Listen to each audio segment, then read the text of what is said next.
All right, guys, we got a 2013 Nissan Rogue. It's got an oil light reminder on there. I'm going to show you guys how to get rid of it. I believe this is a 2.5 motor or 2.4. I think it is a 2.5. But first thing you're going to want to do, turn the key to the on position. So 2 clicks right when all your lights come up.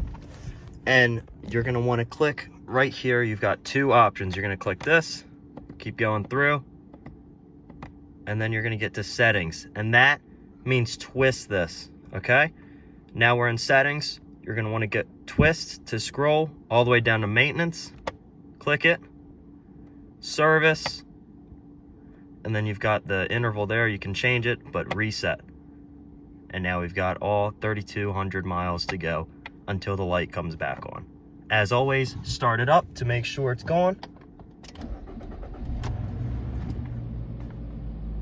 Exit out.